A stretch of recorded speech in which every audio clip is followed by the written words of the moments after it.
Rodney Blackshear, wide receiver, Texas Tech, and much more than that with what he's done in his life and also his career. Former Texas Tech receiver joins us now on 365 Sports with Paul Catalina, Craig Smoak, and I'm David Smoak.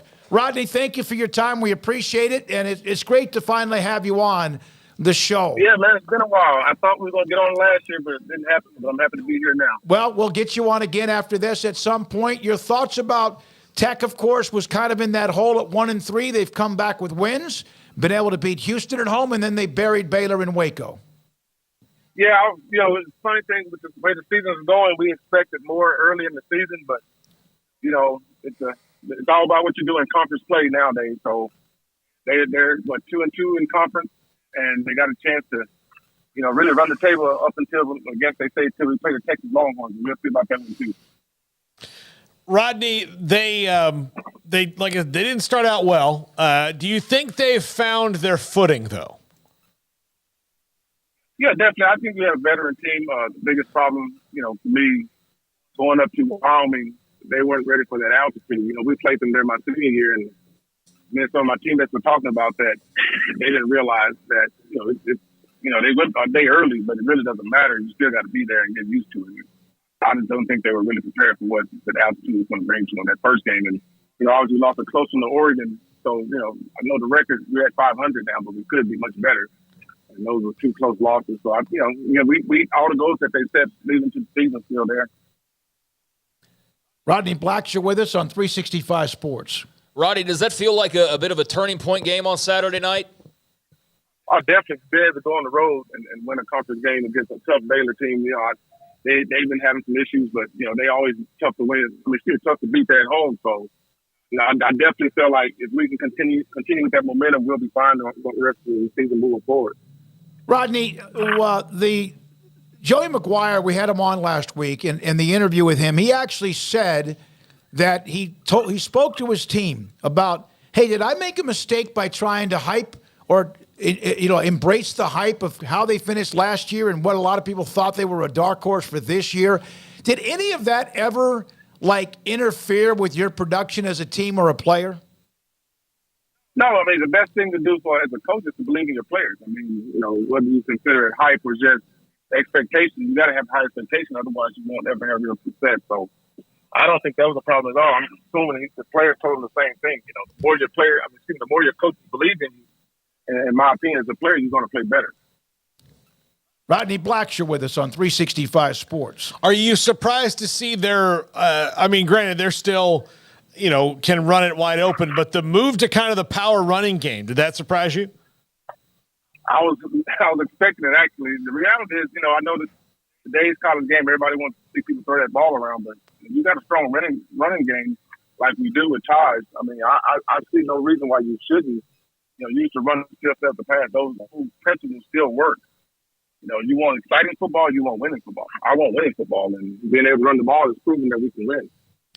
Rodney, what do you think? What are your takes on Baron Morton? Obviously, a young guy, still learning, still finding his way, but has played a lot of football at this point. Terrible what happened to Tyler Shuck, but what are your thoughts on Morton and what he can do the rest of the way? I always thought that I like Shuck, like you say. I thought they when they made the decision to go with Shuck, I think it was more because he's a senior. That's just my opinion. I thought Morton had more upside. The kid has a live arm, not that Shuck doesn't. And maybe it was a leadership thing, but I just felt like Morton was going to give us the best chance of winning this year. Rodney, Baylor's in a free fall. You saw they're completely out of whack right now, and fortunate they have even a couple of wins after what they did in the fourth quarter to UCF. Were you ever in a situation where the team just started spiraling, and you can't have too many team meetings? It's up to team leadership, though. What would you do? Well, we actually had a similar situation my senior year. First game, myself and Lloyd Hill both got hurt. So I missed 4 games. Lloyd missed 2 games. And, we had a high expectations my senior year. And so we just talked about everything still ahead of us, and we just kind of got it together. We only lost 1 game after that. So that's something sometimes you have to do those things. You got to reevaluate why you're doing what you're doing and refocus and make sure everybody remember what those goals were going into the season. But if you're 6 games into the season, you are who your record says you are, as Bill Parcells once said, correct? Very true. Very true. But, but he kind of said that now. Again, when you're losing close games and you're losing overtime games that you don't feel like you should have lost, again, you can reassess and refocus and find that extra fire, so to speak, to become the version of yourself that you expected to be, not what people on the outside expect. A couple of things about Rodney, by the way. He was the Texas Tech's leading receiver in both 1990 and 91. Southwest Conference record holder for single game reception yardage. Now, can you go back and let me know about the kick return? Did you have a kick return against Texas A&M, or was I think a fan of our show? Yeah. Yeah, the only one in their history. It was funny. They had the 12-man team, which was all comprised of all walk-ons, and back in 1990, October actually, 1990. We were able to return a kick against them. So after that, they got rid of them. So my friends in Lubbock called me the 12-man killer because of that. Are you a 49ers fan?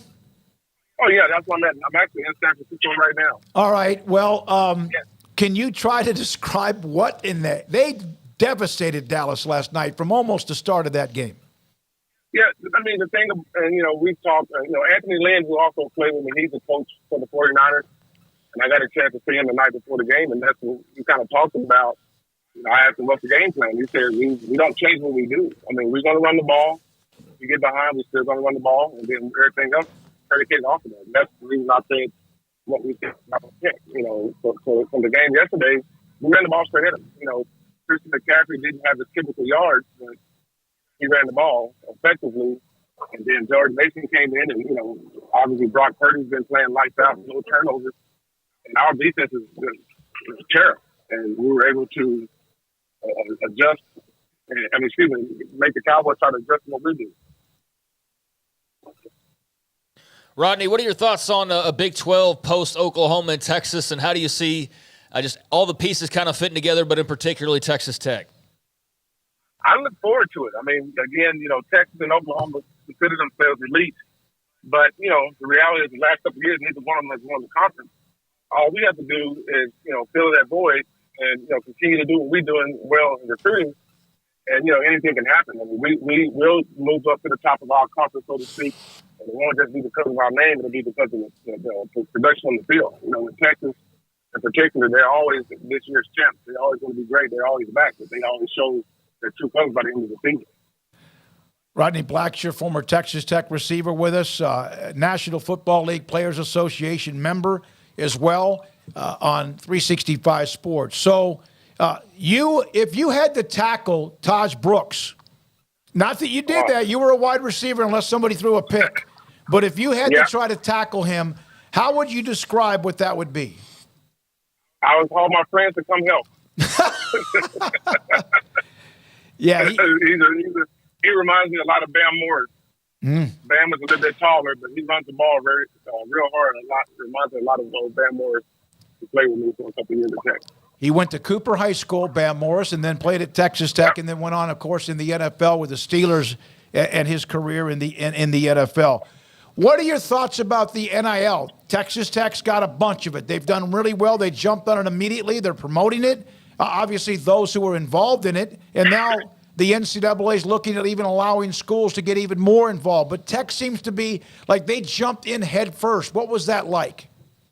Well, again, we very fortunate to have Corey Campbell and his billions of dollars to help, kickstart things. But, the NIL was inevitable. I think it can be regulated a little bit better. But, for us right now, it's going to become a game changer. Like I said, this will be next year's recruiting class will be Coach McGuire's third class. And usually the third class is when you start to really play your guys that fit your system. And I think, like I said, with that NIL money that comes in, the reality is these kids, they're playing for pay. It was illegal back when I was in school, but, now it's not. And so we got to go in head first and hope to gain as much of an advantage as we can while we have the money to do something. Just recreate that culture that we so heard. Last thing for you. What do you tell young men, student athletes, advice you give them? You've played the game. You've been around the game. What is advice you would give them? So always be a student first. That athletic career is going to last only so long. And, I got some friends that have lived it to where they don't know what to do with themselves once they're finished playing a game. And it's always remind them that it's just a game. Use it as a tool to get, other lifetime goals accomplished. Thank you, Rodney. Appreciate it. We'll have you again. Appreciate your time. All right, thank you, guys. Rodney Welcome Tech. Blackshear. Yes, sir. Former Texas Tech receiver with us on 365 Sports. A lot of Tech fans that are in the chat.